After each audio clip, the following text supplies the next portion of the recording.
नमस्कार प्यारे भक्तों, हमारे YouTube चैनल धर्म कर्म राज आप सभी भक्तों का स्वागत है। दर्शकों, वीडियो को शुरू से लेकर लास्ट तक देखते रहिएगा ताकि आपको जानकारी पूरी समझ में आ सके, क्योंकि कहते हैं ना कि आधा अधूरा ज्ञान घातक होता है। तो दर्शकों, चलिए वीडियो को शुरू करते हैं।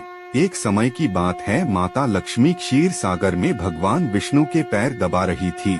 तो अचानक से पैर दबाते हुए माता लक्ष्मी ने भगवान विष्णु से कहा, हे प्रभु, आज मेरे मन में 3 प्रश्न उठ रहे हैं। यदि इन 3 प्रश्नों के उत्तर देकर आप मुझे संतुष्ट करेंगे तो मेरे मन को बहुत ही अधिक शांति मिलेगी। तब भगवान विष्णु माँ लक्ष्मी की तरफ मुस्कुराते हुए कहते हैं, हे देवी, तुम्हारे जो भी प्रश्न है तुम निसंकोच होकर पूछो, मैं तुम्हारी शंका का निवारण अवश्य ही करूँगा। तब दर्शकों, माता लक्ष्मी कहती हैं, हे प्रभु, वह कौन सी स्त्री होती है जिसके भाग्य में संतान का सुख नहीं मिल पाता है? और स्वामी, मेरा दूसरा प्रश्न जो है वह यह है कि आखिर वह कौन सी स्त्री समय से पहले विधवा होती है? यह मेरा दूसरा सवाल है। लास्ट आखिरी सवाल एक और है मेरा, और यह है मेरा तीसरा प्रश्न है कि कौन सा श्रृंगार करने से स्त्री को स्वर्ग में स्थान प्राप्त होता है? तब भगवान विष्णु कहते हैं, हे देवी, तुमने उचित ही प्रश्न किए हैं। तुम्हारे यह तीनों प्रश्न अत्यंत महत्वपूर्ण है।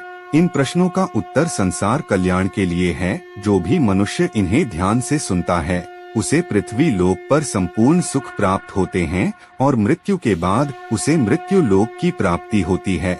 भगवान विष्णु देवी लक्ष्मी से कहते हैं, हे देवी, आज मैं तुम्हें एक अत्यंत पवित्र कथा सुनाता हूँ। इस कथा के माध्यम से तुम्हारे सभी प्रश्नों का उत्तर तुम्हें प्राप्त होगा, लेकिन तुम्हें इस कथा को ध्यान से पूरा सुनना होगा। इस कथा को कभी आधा अधूरा नहीं सुनना चाहिए। इस कथा में समस्त संसार का कल्याण छिपा हुआ है। जो भी इस कथा को ध्यान से पूरा सुनेगा उसके मैं 32 अपराध क्षमा करता हूँ। तब देवी लक्ष्मी कहने लगी, हे प्रभु, मैं आपको वचन देती हूँ कि इस कथा को मैं पूरे मन और लगन से सुनूंगी। आप कृपया उस कथा को आरंभ करें। कथा की शुरुआत करने से पहले प्रिय दर्शकों, आप सभी से एक विनती है कि आप भी इस कथा को पूरा जरूर सुनें। इसे आधा अधूरा सुनना पाप माना जाता है। और कथा शुरू करने से पहले यदि आप लोग भी भगवान विष्णु को सच्चे दिल से मानते हैं तो हमारे चैनल को सब्सक्राइब करना ना भूले और कमेंट बॉक्स में जय श्री हरि विष्णु जरूर से जरूर लिखे। तो चलिए आरंभ करते हैं।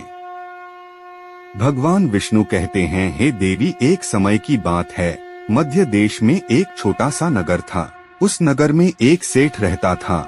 उस सेठ के 2 पुत्र थे और सेठ के दोनों बेटों का विवाह भी हो चुका था। सेठ के घर में किसी चीज की कोई कमी नहीं थी, किंतु सेठ की पत्नी का स्वभाव अत्यंत दुष्ट था। सेठ की पत्नी और सेठ के बड़े बेटे की पत्नी दोनों का ही स्वभाव दुष्ट था। सेठ की पत्नी अपनी बड़ी बहू का तो बहुत लाड़ प्यार करती थी, किंतु छोटे बेटे की पत्नी के साथ बुरा व्यवहार करती थी।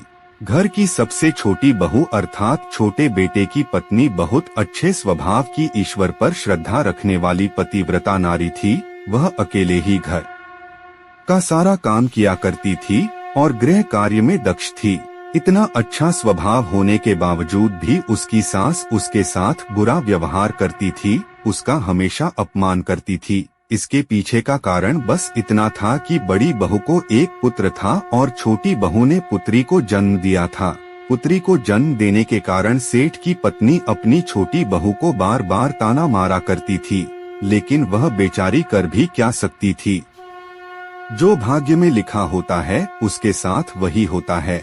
भगवान विष्णु कहते हैं, हे देवी, अब मैं तुम्हें छोटी बहू की कहानी सुनाता हूँ। इससे तुम्हें पहले प्रश्न का उत्तर प्राप्त हो जाएगा कि कौन सी स्त्री को पुत्र प्राप्ति नहीं होती है।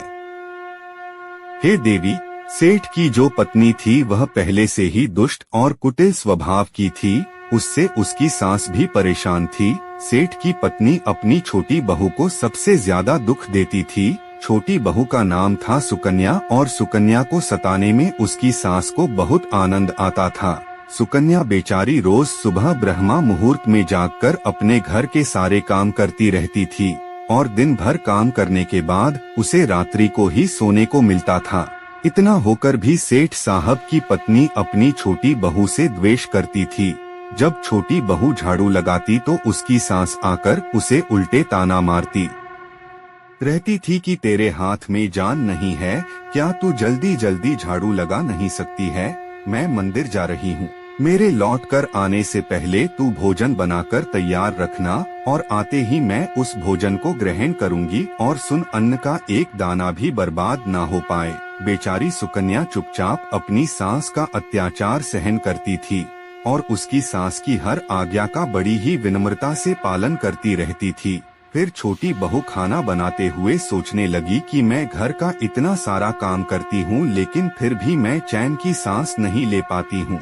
मेरी सासू माँ किसी ना किसी बात को लेकर मुझे ही उल्टी सीधी बात का ताना मारती रहती है, पता नहीं कब उनकी ताना देने की आदत जाएगी। सुकन्या इतना सोच ही रही थी कि तभी घर के दरवाजे पर खटखटाने की आवाज सुनाई दी। छोटी बहू ने सोचा अभी तो भोजन तैयार भी नहीं हुआ है, लगता है मेरी सासू माँ घर पर आ गई है और फिर वह मुझे बेवजह डांट फटकार लगाएंगे जैसे सास की आती हैं। छोटी बहू मन ही मन घबराने लगती हैं। प्यारे भक्तों, यदि वीडियो अच्छी लगी तो भगवान विष्णु के लिए एक लाइक करना ना भूले। हमारे चैनल धर्म कर्म राज को सब्सक्राइब करके कमेंट बॉक्स में महालक्ष्मी लिखकर अपनी हाजिरी जरूर लगाएं। हम माँ लक्ष्मी से प्रार्थना करेंगे आपके लिए जीवन में कभी भी आपको धन यश वैभव की कमी न होने दें। जय हो माँ लक्ष्मी की।